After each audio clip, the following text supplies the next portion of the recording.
மிதுன ராசி நேயர்கள் அனைவருக்கும் வணக்கம். உங்கள் வாழ்க்கையை மாற்ற போகிற சில முக்கியமான ரகசியங்களை பற்றி இந்த வீடியோ பதிவில் முழுசாக சொல்லியிருக்கேங்க. அதனால் இந்த வீடியோவை ஸ்கிப் பண்ணாமல் கடைசி வரைக்கும் பாருங்கள். சிவபெருமானுடைய நாமத்தை சொல்லி வீடியோ பதிவை தொடங்கலாங்க. ஓம் நமச்சிவாய. உங்களால் முடிஞ்சதுன்னா கமெண்ட் பாக்ஸில் ஒரே ஒரு முறை கமெண்ட் பண்ணுங்கள். இன்னும் நம்ம சேனலை சப்ஸ்கிரைப் பண்ணலைன்னா மறக்காமல் சப்ஸ்கிரைப் பண்ணிக்கோங்க. வாங்க வீடியோக்குள்ளே போகலாம். அன்பான மிதுன ராசி நேயர்களை, புதனை ராசி அதிபதியாக கொண்டவங்க. உங்களை பற்றி ஒரு விஷயம் சொல்லணும் அப்படின்னா, எப்பேற்பட்ட சூழலில் நீங்கள் இருந்தாலும் புத்திசாலித்தனமாக சிந்திச்சு செயல்படக்கூடிய திறமை உங்ககிட்ட எப்போவுமே இருக்கும். மற்றவங்க பிரச்சனை அப்படின்னு பார்க்கக்கூடிய இடத்துல நீங்கள் அதில் இருக்கக்கூடிய வாய்ப்பை தான் பார்ப்பீங்க. அதனால தான் வாழ்க்கையில் பல தடைகளை எல்லாம் தாண்டி மீண்டும் மீண்டும் எழுந்து நிற்கக்கூடிய சக்தியும் திறமையும் உங்களுக்கு இருக்குது. ஆனாலும் கடந்த சில மாதங்களாக பார்த்தீங்கன்னா உங்களுடைய மனசில் ஒரு விதமான பாரத்தோடு இருந்திருக்கலாம். எதிர்பார்த்த காரியம் தள்ளி போயிருக்கும். பணம் தொடர்பான மன அழுத்தம், வேலை அல்லது தொழில் இருக்கக்கூடிய பிரச்சனை, குடும்பத்தில் இருந்த மனக்கசப்பு, உடல் ஆரோக்கியம் பற்றின கவலை, இந்த மாதிரி ஒவ்வொருத்தருக்கும் ஒவ்வொரு விதமான அனுபவம் இருந்திருக்கும். அதிலும் குறிப்பாக பார்த்தீங்கன்னா எந்த சூழல்களில் எல்லாமே எப்படி கடந்து போகிறது இந்த சூழலை அப்படின்லாம் நினச்சிட்டு இருந்திருப்பீங்க. அது எல்லாமே மாறப்போகுது. நாட்களாக காத்திருந்த ஒரு தகவல் உங்களுக்கு கிடைக்க போகுதுங்க. ஒரு புதிய நபருடைய அறிமுகம் எதிர்காலத்தில் உங்களுக்கு பேர் உதவியாக இருக்க போகுது. மேலும் பொருளாதாரத்திலையும் சரி, கடன் பிரச்சனையாக இருந்தாலும் சரி, உங்கள் மனசுக்குள்ள நீண்ட நாட்களாக இருந்த நெருடல் குறைய போகுது. மனசில் இருந்த பாரம் விலக போகுது. இனிமே நம்ம வாழ்க்கை முன்னேற போகுது அப்படிங்கிற நம்பிக்கை உங்களுக்கு உருவாக போகுது. அதனால் முக்கியமான முடிவுகளை எடுக்கும் போது எந்த இடத்துலையுமே நீங்க அவசரப்படக்கூடாது. மேலும் உங்களுடைய கேள்விகளுக்கான பதில்களை தெரிஞ்சுக்க இந்த வீடியோவை முழுசா பாருங்க. மிதுன ராசி மிருகசீர்ஷ நட்சத்திரம் 3ஆம் பாதம் 4ஆம் பாதம், திருவாதிரை நட்சத்திரம், புனர்பூச நட்சத்திரம் 1ஆம் பாதம் 2ஆம் பாதம் 3ஆம் பாதம்ல இருக்கவங்களுக்கு கிரக நிலைகள் எப்படி இருக்கு அப்படின்னு பார்த்தீங்கன்னா, ராசி ஸ்தானத்துல புதனும் சூரியனும், குடும்பஸ்தானத்துல குருவும், சகோதர ஸ்தானத்துல சுக்கிரனும் கேதுவும், பாக்கியஸ்தானத்துல ராகவும், தொழில் ஸ்தானத்துல சந்திரனும், அயனசைன போகஸ்தானத்தில் செவ்வாயும் இருக்காங்க. இந்த கிரக நிலைகள் காரணமாக பார்த்தீங்கன்னா தொழில் சார்ந்த துறைகளில் முன்னேற்றம் ஏற்பட போகுது. புதிய வேலை நிமித்தமான முயற்சிகள் உங்களுக்கு கைகூடும். உயர் பதவிகள் கிடைப்பதற்கான வாய்ப்புகள் இருக்குது. சமூக பணிகளில் உயர் அதிகாரிகளுடைய ஒத்துழைப்பும் ஆதரவும் உங்களுக்கு கிடைக்க போகுது. நீங்கள் எந்த இடத்துல கவனமாக இருக்கணும் அப்படின்னு பார்த்தீங்கன்னா, வீண் விவாதங்களையும் வெட்டி பேச்சுக்களையும், சின்ன சின்ன விஷயங்களுக்கெல்லாம் அதிகமாக கோவப்படுறதையும் அதிகமாக சிந்திக்கிறதையும் நீங்கள் தவிர்த்தரணும். அரசு பணியில் இருக்கவங்களுக்கு உங்களுடைய பணிகளை நீங்களே உங்களுடைய கண் பார்வையில் செஞ்சு முடிக்கிறது நல்லது. மற்றவங்க கிட்ட முக்கியமான விஷயங்களை ஒப்படைக்காமல் அந்த கோப்புகளை பராமரிக்கிறது மிக மிக முக்கியம் அப்படிங்கிறத ஞாபகம் வச்சுக்கோங்க. உணவு மற்றும் உடல் ஆரோக்கியம் தொடர்பான விஷயங்களில் நீங்கள் ரொம்பவே கவனமாக இருக்கணும். இதுவரைக்கும் உங்களுடைய வாழ்க்கையில் கடன் பிரச்சனைகள், நிதி நெருக்கடியால் நிம்மதி இழந்து ரொம்பவே தவிச்சிட்டு இருந்திருப்பீங்க. குடும்ப உறவுகள் மற்றும் நண்பர்களோட சின்ன சின்ன மனக்கசப்புகள் ஏற்பட்டு பிரிஞ்சு போயிருக்கிறதும், தொழில் மற்றும் வியாபாரத்தில் ஏற்பட்ட நஷ்டம் காரணமாக மன அழுத்தம் இருக்கிறதும், நீங்கள் எந்த ஒரு நல்ல விஷயத்தை செய்யணும் அப்படின்னு நினைக்கும் போதெல்லாம் அதில் ஏதாவது ஒரு தடைகள் ஏற்பட்டு நம்மளுடைய வாழ்க்கை எப்போ நல்லபடியாக மாறும், நல்லது எப்போ நடக்கும் அப்படின்னு ரொம்பவே எதிர்பார்த்து காத்துட்டு இருந்திருப்பீங்க. நீங்கள் என்னதான் நல்ல விஷயங்களை நினைச்சாலும், நல்லதையே மற்றவங்களுக்கு செஞ்சாலும் உங்களுக்கு தொடர்ச்சியாக கஷ்டங்களும் பிரச்சனைகளும் மாறி மாறி வந்துக்கிட்டு தாங்க இருக்கு. அதையெல்லாம் மறந்து தான் உண்டு தான் வேலை உண்டு அப்படின்னு இருந்தாலும் மனசுக்குள்ளே ஏதோ ஒரு கவலை, ஏதோ ஒரு குழப்பம் உங்களை அதிகமாக யோசிக்க வச்சுட்டு இருந்திருக்கும். யாராவது என்னுடைய குழப்பங்களுக்கு பதில் சொல்ல மாட்டாங்களா, நல்ல தீர்வு சொல்ல மாட்டாங்களா, கடைசிக்கு என்னுடைய கஷ்டங்களை காது கொடுத்து கேட்க மாட்டாங்களா, ஆறுதலாக 4 நல்ல வார்த்தை பேசிட மாட்டாங்களா, என்னை உண்மையாக நேசிக்க மாட்டாங்களா, எதிர்பார்ப்பு இல்லாமல் என்கிட்ட பழக மாட்டாங்களா அப்படின்னு தான் நீங்கள் ஆதங்கப்படுறீங்க. இப்படி நினைக்கக்கூடிய உங்ககிட்ட நான் சொல்லக்கூடிய ஒரே ஒரு விஷயம், உங்களுடைய வாழ்க்கையில் உங்களுக்கு பிரச்சனைகள் இருக்குது, கஷ்டங்கள் வருது அப்படின்னா நீங்கள் நிறைய பாவங்கள் பண்ணிட்டீங்க அப்படின்னு அர்த்தம் இல்லைங்க. நீங்கள் தவறான நபர் அப்படின்னும் அர்த்தம் இல்லை. இந்த வாழ்க்கை உங்களுக்கு சில பாடங்களை கற்றுக் கொடுக்குது அப்படிங்கிறத நீங்கள் உணர்ந்துக்க வேண்டிய காலம்.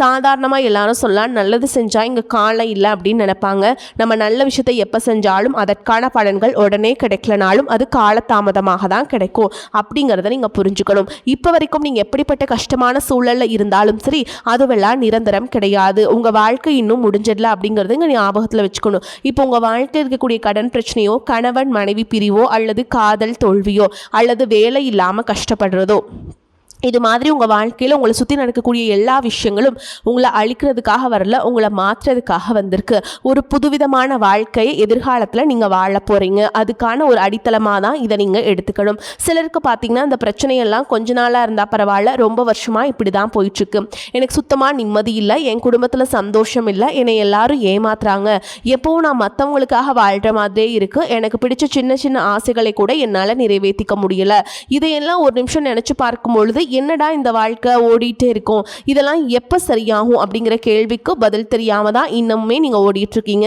சில பேர் தன்னுடைய படிப்புக்கு சம்மந்தமே இல்லாமல் குறைவான சம்பளத்தில் தன்னுடைய குடும்ப கஷ்டத்துக்காக ஏதாவது ஒரு வேலையை செஞ்சுட்டு இருந்திருப்பீங்க. உங்களுடைய மனசுக்கு பிடிச்ச மாதிரியான நல்ல வேலை அதிகமான சம்பளத்தோடு கிடைக்க போகுதுங்க. அதே நேரத்தில் அந்த வேலையில் சில சவால்களையெல்லாம் கடந்து வந்தீங்கன்னா சில மாதங்களுக்கு பிறகு உங்களுக்கு பதவி உயர்வும் கிடைக்க போகுது. தொழில் மற்றும் வியாபாரம் மூலமாக நஷ்டத்தை சந்தித்து கடனில் இருக்கவங்களுக்கும் உங்களுடைய புதிய யுக்திகள் மற்றும் புதிய முயற்சிகள் மூலமாக எல்லாவற்றிலும் இருந்து மீண்டு வருவீங்க. எதிர்பாராத நபர்கள் மூலமாக உங்களுக்கு உதவிகள் கிடைக்கும். நல்ல வேலையாட்கள் கிடைப்பாங்க. உங்களுடைய பொருளாதாரம் உயரப்போகுது. குடும்ப வாழ்க்கை இனிமையாக இருந்தாலும் குழந்தை பாக்கியம் இல்லை அப்படின்னு கோயிலுக்கும் ஹாஸ்பிட்டலுக்கும் மாறி மாறி போயிட்டு இருந்திருப்பீங்க. சரியான புரிதலோடு சரியான மருத்துவ சிகிச்சைகள் மற்றும் குலதெய்வத்திற்கு பொங்கல் வச்சு வழிபாடு செய்கிறது, ஆரோக்கியமான விஷயங்களை செய்வதன் மூலமாக இந்த வருடத்தின் இறுதிக்குள்ள நிச்சயமாக உங்களுக்கு குழந்தை பாக்கியம் கிடைப்பதற்கான வாய்ப்புகள் இருக்குது. அப்படி உங்களுக்கு கரு உருவாகக்கூடிய சூழலில் நீண்ட தூர பயணங்களையும் அளவுக்கு அதிகமாக யோசிக்கிறதையும் முற்றிலுமாக நீங்க தவிர்க்கணும். இதை மட்டும் நீங்க சரியா செஞ்சுட்டு வந்தீங்கன்னா அழகும் அறிவும் ஒன்றாக இருக்கக்கூடிய குழந்தை பிறக்கும். இது நாள் வரைக்கும் நீங்க என்னதான் பாசிட்டிவா இருந்தாலும் உங்களுடைய மனசுல நெகட்டிவான எண்ணங்கள் வந்து எந்த ஒரு காரியத்தை செஞ்சாலும் அதுல உங்களுக்கு ஒரு முழு திருப்தி இல்லாத மனநிலையா இருந்திருக்கும். அதனாலே உங்களுக்கு மனதளவில் பல சோதனைகள் எல்லாமே வந்திருக்கும். உங்களுடைய கடின உழைப்பால உங்களுக்கு வருமானம் அதிகமாக வரக்கூடிய சூழல் இருந்தாலும் வருமானத்தையும் மீறி அதிகமாக கடன் வாங்கி செலவு செய்யக்கூடிய சூழல்களும் வந்திருக்கும். சில இடங்களில் மற்றவங்களுக்கு கடனா பணத்தை கொடுத்துட்டு அதை திரும்ப வாங்க முடியாமல் ரொம்பவே மன உளைச்சலுக்கு ஆளாகி இருப்பீங்க. இதனாலே குடும்பத்திலையும் சரி தொழிலையும் சரி உங்களுக்கு நிம்மதி இருந்திருக்காது. உடல் ஆரோக்கியத்தை பொறுத்த வரைக்கும் 50 வயசுக்கு மேலே இருக்கவங்க ஏதாவது உடல் பிரச்சனை காரணமாக மருந்து மாத்திரைகளை அதிகமாக சாப்பிடுவீங்க. ஆனால் அது குணமடையாமல் தொடர்ந்து பிரச்சனைகளை கொடுத்துட்டே இருந்திருக்கும். இனி வரக்கூடிய கிரகநிலைகள் காரணமாக மருந்துகளோடு இயற்கையான உணவு முறைகளையும் நீங்கள் எடுத்துக்கிட்டிங்கன்னா உங்களுடைய உடல் வலுப்பெறும். எல்லா விதமான துன்பங்கள்ல இருந்தும் நீங்கள் மீண்டு வர போகிறீங்க. உங்களுடைய வாழ்க்கையில் மற்றவங்க அவங்களுடைய சுயநலத்துக்காக தெரிஞ்சே உங்களுக்கு சில துரோகங்களையெல்லாம் செஞ்சுருப்பாங்க. மற்றவங்க செஞ்ச தப்புக்கும் நீங்களே பழி ஏற்றுக்கிற மாதிரி இருந்திருக்கும். ஒரு விஷயத்தை நல்லா புரிஞ்சுக்கோங்க, சிலரை மாற்ற முடியாது, ஆனால் நம்ம மாற்றிக்க முடியும். உங்களுடைய வாழ்க்கையில் ஒவ்வொரு நிலையிலையும் ஒவ்வொரு நாளும் ஒவ்வொரு செயலுக்கும் ஒவ்வொருத்தருடைய விமர்சனத்துக்கும் பதில் கொடுத்துட்ருக்க முடியாது. இயற்கைக்கும் கடவுளுக்கும் நம்மளுடைய மனசாட்சிக்கும் உண்மையாக இருந்து யாரோட மனசையும் புண்படுத்தாமல் நம்ம அடுத்த நிலையை நோக்கி போயிட்டே இருக்கணும். நீங்கள் பெருசாக மதித்த சில உறவுகள், உயிராக நினைக்கக்கூடிய சில மனிதர்கள், எதிர்காலம் அப்படின்னு நினச்சிட்டு இருக்கக்கூடிய குழந்தைகளும் ஆதரவாக இருக்கக்கூடிய குடும்பமுமே உங்களுக்கு பல கஷ்டங்களை எல்லாம் கொடுத்துருக்காங்க. இவ்வளவு வழிகளையும் வேதனைகளையும் கடந்து இன்னமும் நீங்கள் ஓரளவுக்கு நல்லா இருக்கீங்க அப்படின்னா அதுக்கு மிக முக்கியமான காரணம் நீங்கள் கடவுள் மேலே வச்சுருக்கிற நம்பிக்கையும் இதுவரைக்கும் நீங்கள் செஞ்ச நல்ல விஷயங்கள் தான் காரணம் அப்படிங்கிறத புரிஞ்சுக்கோங்க. உங்களை பொறுத்த வரைக்கும் இந்த வாழ்க்கை நீங்கள் பெருசாக எதையுமே ஆசைப்படல. ஆரோக்கியமான சாப்பாடு, தனக்குன்னு சந்தோஷமான நல்ல குடும்பம், மனசுக்கு பிடிச்ச வீடு, தேவைகளை எல்லாம் பூர்த்தி செய்யக்கூடிய அளவுக்கு வருமானம் கொடுக்கக்கூடிய வேலையோ தொழிலோ இது இருந்தால் போதும். உடல் ஆரோக்கியமும் நிம்மதியான தூக்கமும் இருந்தால் போதும் அப்படின்னு தான் நினைக்கிறீங்க. உங்களுக்கு இந்த அடிப்படையான விஷயங்கள் ஓரளவுக்கு கிடைச்சாலும் மனசில் நிம்மதி இல்லாததுனால உங்கள் முகத்துலேயும் தேஜஸ் இல்லை. இதுக்கப்புறமாவது இந்த வாழ்க்கையை நல்லா என்ஜாய் பண்ணும் அப்படின்னு நீங்கள் ரொம்பவே நம்பிட்டுருக்கீங்க. எதை செய்ய போனாலும் ஏதாவது ஒரு தடைகள் வந்து உங்களுடைய வாழ்க்கையை முடிக்கிற மாதிரி இடைஞ்சலாக இருந்திருக்கும். இக்கட்டான நேரத்தில் யாராவது எனக்கு சின்ன ஒரு உதவி செய்ய மாட்டாங்களா, எனக்கு கை கொடுத்து தூக்கி விட மாட்டாங்க அப்படின்னு எத்தனையோ முறை கடவுள்கிட்ட நீங்கள் வேண்டுதல் வச்சுருப்பீங்க. உங்களுடைய அத்தனை வேண்டுதல்களும் இனி படிக்க போகுது. இதுவரைக்கும் வாடகை வீட்டில் இருந்திருப்பீங்க. அதனாலே உங்களுக்கு திருமணம் சில நேரங்களில் தடைபட்டு இருந்திருக்கும். அதை நேரடியாக சொல்லாமல் ஜாதகம் சரியில்லை, பொருத்தம் இல்லை, அரசாங்க வேலை இல்லை, பெற்றோர்கள் சரியில்லை அப்படின்னு ஏதோ ஒரு காரணத்தை சொல்லி தட்டி கழிச்சிட்டு போயிட்டு இருந்திருப்பாங்க. நீங்களாக காதலிச்சா கூட அவங்களும் ஏதாவது ஒரு சந்தர்ப்பத்தில் எங்கள் அப்பா அம்மா ஒத்துக்கலை, எனக்கு உன்னை பிடிக்கல அப்படின்னு கடைசி நேரத்தில் ஏமாற்றிட்டு போகக்கூடிய சூழலும் இருந்திருக்கும். இனி வரக்கூடிய காலங்களில் உங்களுக்கு நல்ல வேலைவாய்ப்பு அமையும் பொழுது அந்த இடத்துல உங்களுடைய திறமைகளுக்கு மதிப்பு கொடுப்பாங்க. உங்களுடைய நிர்வாகத்திறன் மற்றும் தலைமை பண்பு அதிகரிக்கும். மற்றவங்க மதிப்பும் மரியாதை வைக்கிற மாதிரியான செயல்களை செய்வீங்க. துணிச்சலான முடிவுகளை எடுப்பீங்க. இதுவரைக்கும் பொது இடங்களில் நல்ல விஷயங்களை செய்கிறதுக்கு கொஞ்சம் தயங்கி நின்றுருப்பீங்க. ஆனால் இதுக்கப்புறமா நீங்கள் துணிஞ்சு செய்ய போகிறீங்க. இதன் காரணமாக உங்களுக்கு போட்டி வெற்றியாளர்கள் யாருமே இருக்க மாட்டாங்க, எதிரிகள் யாரும் குறுக்க வர மாட்டாங்க. உங்களுடைய முன்னேற்றத்தை தடுத்து நிறுத்த இங்கே யாருமே இருக்க மாட்டாங்க. புதனும் சுக்கிரனும் உங்களுடைய பேச்சு திறமைக்கு காரணமாக இருக்க போகிறாங்க. இதுவரைக்கும் நீங்கள் பேசின பேச்சை விட இனி எல்லார்கிட்டையுமே நம்பிக்கையோடு பேச போகிறீங்க. உங்களுடைய பேச்சில் ஒரு காந்த சக்தி இருக்க போகுது. புத்திசாலித்தனமான முடிவுகளை எடுப்பீங்க. உங்களுடைய நண்பர்கள் வட்டம் விரிவாக போகுது. குடும்பத்தில் நெருங்கிய உறவுகள் மரணத்தால் மன வலிமை இழந்து ரொம்பவே கஷ்டப்பட்டுட்டு இருந்திருப்பீங்க. இதற்கு பிறகு மன வலிமையோடு எல்லா காரியங்களையுமே நீங்கள் செய்ய போகிறீங்க. குரு பெயர்ச்சிக்கு பிறகு உங்களுக்கு நல்ல வாழ்க்கை துணை அமைய போகிறாங்க. அதுவும் கை நிறைய சம்பளம் வாங்கக்கூடிய அழகான வாழ்க்கை துணை அமைவாங்க. உங்களுடைய 2 பேருடைய வருமானமும் உங்கள் குடும்ப பொருளாதார சூழலை உயர்த்த போகுது. திருமணம் முடிஞ்சதுக்கப்புறம் புதிதாக உங்களுக்கு சொந்த வீடு வாகனம் எல்லாமே சாத்தியமாகும். வெகு விரைவிலேயே நீங்கள் நினைச்ச மாதிரியான வாழ்க்கையை நீங்கள் வாழ போகிறீங்க. நீண்ட காலமாக உங்கள் குடும்பத்தில் வாழ்க்கை துணையின் உறவுகள் மூலமாக நிறைய பிரச்சனைகளை எல்லாம் சந்திச்சுட்டு வந்துட்டு இருப்பீங்க. நீண்ட காலமாக உங்களுக்கு பிரச்சனைகளை கொடுத்து கொண்டு வந்த உங்களுடைய வாழ்க்கை துணையின் உறவுகள் உங்களை விட்டு விலகி இருக்க போகிறாங்க. அவங்க செஞ்ச பாவங்களுக்கும் மனசாட்சி இல்லாமல் நடந்துக்கிட்டதுக்கும் சரியான தண்டனை கிடைக்க போகுது. இதற்கு பிறகு குற்ற உணர்ச்சியால் அவங்களே உங்ககிட்ட மன்னிப்பும் கேட்க போகிறாங்க.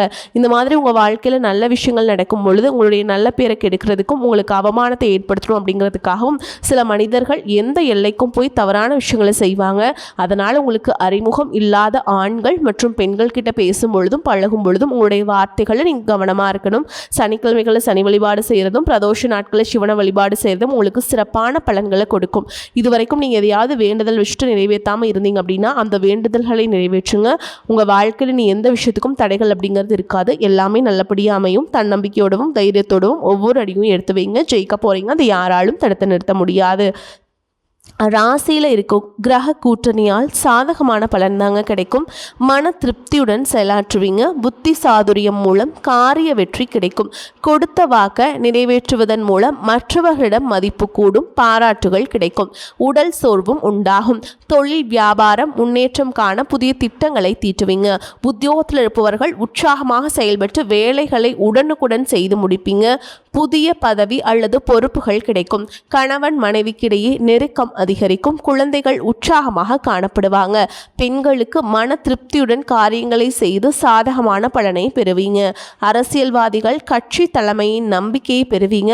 கலைத்துறையினருக்கு எதிர்பார்த்த ஒப்பந்தங்கள் கையெழுத்தாகும். மாணவர்களுக்கு பாடங்களை கவனமாக படித்து கூடுதல் மதிப்பெண் பெறுவீங்க. பொறுப்புகள் அதிகரிக்கும். இப்போ வரைக்கும் நம்ம பார்த்ததுங்க மிதுன ராசிக்கான பொது பலன்கள். இதுவே உங்களுக்கு எவ்வளோ சாதகமாக இருக்குது அப்படிங்கிறத நீங்கள் புரிஞ்சிருப்பீங்க. இப்போது உங்களுடைய நட்சத்திர பலன்களை பார்க்கும்போது உங்களுக்கு இன்னும் விளக்கமாக விரிவாக புரிய வரும். அந்த வகையில் பார்த்தீங்கன்னா மிருகசீரிஷ நட்சத்திரம் 3ஆம் பாதம் 4ஆம் பாதம் உங்களை பொறுத்த வரைக்கும் தொழில் வியாபாரத்தை மாற்றலாமா அப்படிங்கிற ஒரு எண்ணம் உண்டாகுங்க. உத்தியோகத்தில் இருப்பவர்களுக்கு இடமாற்றம் பதவி உயர்வு கிடைக்க பெறுவீங்க. தொழில் வியாபாரத்தில் வர வேண்டிய பாக்கிகள் வசூலாகும். வாகனங்கள் மூலம் லாபம் கிடைக்கும். சரக்குகளை வெளியூர்களுக்கு அனுப்பும் பொழுது கவனம் தேவைங்க. அடுத்ததான் திருவாதிரை நட்சத்திரம் உங்களை பொறுத்த வரைக்கும் குடும்ப உறுப்பினர்களுக்கு தேவையான துணி போன்றவர்களை வாங்குவீங்க. கணவன் மனைவிக்கிடையே இருந்து வந்த கருத்து வேற்றுமை குறையும். உங்களை பற்றி யாராவது வீண் அவதூறு பேசினால் கண்டுகொள்ளாமல் ஒதுங்கி விடுவது நல்லது. விருந்து கேளிக்கை நிகழ்ச்சிகளில் கலந்து கொண்டு ருசியான உணவை உண்பீங்க. அடுத்ததாக புனர்பூச நட்சத்திரம் 1ஆம் பாதம் 2ஆம் பாதம் 3ஆம் பாதம் உங்களை பொறுத்த வரைக்கும் எந்த ஒரு வேலையும் மன திருப்தியுடன் செய்வீங்க. சாமர்த்தியமான பேச்சின் மூலம் காரிய வெற்றி உண்டாகும். பண வரத்து கூடும். கடுமையான முயற்சிகள் மேற்கொள்வது குறையும். வீண் வாக்குவாதங்களை தவிர்ப்பது நல்லது. எதிர்பாராத செலவுகள் உண்டாகும். உங்களை பொறுத்த வரைக்கும் பரிகாரம் அப்படின்னு பார்த்தோம்னா புதன்கிழமைகள் தோறும் பெருமாளுக்கு அர்ச்சனை செய்து வணங்கி வர திருமண தடை நீங்கும். குடும்பத்தில் சுபிக்ஷம் உண்டாகும். வரக்கூடிய வாய்ப்பில் தவற விட்டுறாதீங்க. கெட்டியாக பிடிச்சுக்கோங்க. வாழ்த்துக்கள். வாழ்க வளமோடு நலமோடு. நன்றி, வணக்கம்.